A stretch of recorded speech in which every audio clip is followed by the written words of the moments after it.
Alhamdulillah, wassalatu wassalamu ala rasulillah. Kita lanjutkan al-isbah. Kita masuk kaidah yang ke-54. Wa ya'taqidun, dan Ahlussunnah meyakini apa yang ditunjukkan oleh firman Allah Subhanahu wa taala dalam surat Hud ayat 116. Yaitu firman-Nya, "Falaula kana minal quruni min qablikum ulu baqiyati yanhauna 'anil fasadi fil ardi illa qalilan mimman anjayna minhum. Wa taba'a alladhina zalamu ma utrifu fihi wa kanu mujrimin." Ya. Allah Ta'ala juga berfirman dalam surat Hud ayat 118-119.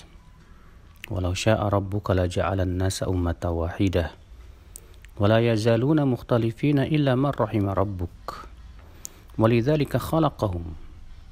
Kalaulah Rabbmu berkehendak, Allah akan jadikan mereka satu umat atau satu padu. Namun mereka senantiasa berselisih kecuali yang dirahmati oleh Rabbmu. Dalam ayat-ayat ini menunjukkan bahwasanya persatuan itu adalah rahmat, sedangkan perpecahan itu adalah adab. Dan Allah memerintahkan kita untuk bersatu padu di atas kebenaran. Ya, Allah juga berfirman dalam surat Al-A'raf ayat 159, "Wa min qaumi Musa ummatun yahduna bil haqqi wa bihi ya'dilun." Di antara kaum Nabi Musa ada sebuah kelompok yang memberikan hidayah dengan kebenaran, dan mereka pun bersikap adil padanya.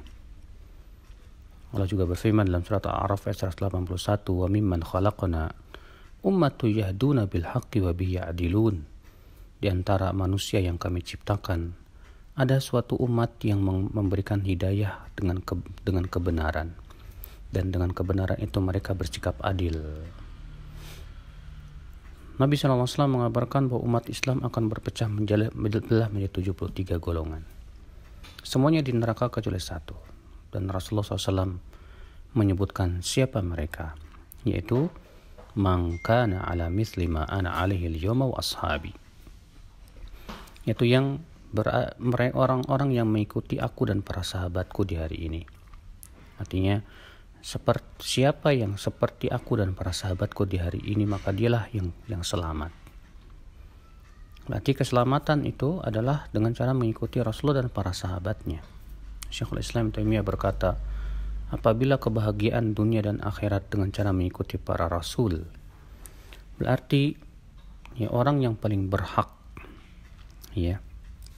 terhadap para Rasul adalah yang paling tahu tentang athar-athar, jejak-jejak para Rasul, dan yang paling mengikuti mereka.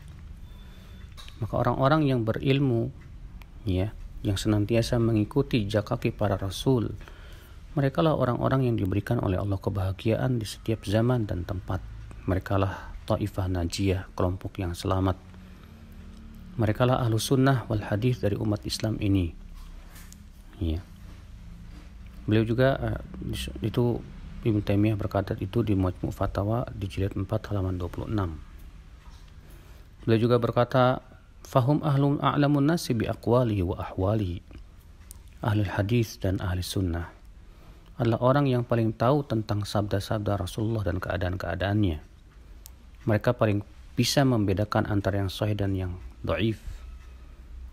Imam-imam mereka adalah orang-orang yang faqih, yang betul-betul memahami Al-Quran dan hadis Nabi SAW, dan betul-betul mengikutinya dengan pembenaran, dengan amalan, dengan kecintaan, loyalitas, dan permusuhan, semuanya karena iman di atasnya. Yang mereka membantah pendapat-pendapat yang batil dan mengembalikan dalil-dalil yang bersifat global kepada Al-Quran dan hikmah, sehingga mereka tidak pernah menegakkan suatu ucapan siapapun sebagai pokok-pokok agama mereka apabila ternyata tidak sesuai dengan atau tidak sabit dari Rasulullah SAW. Bahkan mereka hanya menjadikan apa yang dibawa oleh Rasul SAW berupa Al-Quran dan hadis sebagai pokok yang menjadi sandaran mereka. Itu Majmu' Fatawa di jilid 3 halaman 347. Beliau juga berkata, oleh karena itulah orang-orang Mu'tazilah, Murji'ah, dan yang lainnya dari kalangan ahli bid'ah menafsirkan Al-Quran dengan ra'yu dan akal mereka sendiri. Ya, oleh karena itu kamu dapati mereka tidak menjadikan hadis-hadis Nabi, athar sahabat dan tabi'in sebagai pegangan mereka. Mereka tidak bersandar kepada sunnah, tidak pula ijma' salafus saleh dan athar mereka. Akan tetapi sandaran mereka adalah akal, ya, dan bahasa Arab yang mereka takwil. Ya, sandaran mereka juga adalah hawa nafsu. Sehingga pada waktu itu mereka menjadi orang-orang yang tersesat jalannya. Allahu a'lam.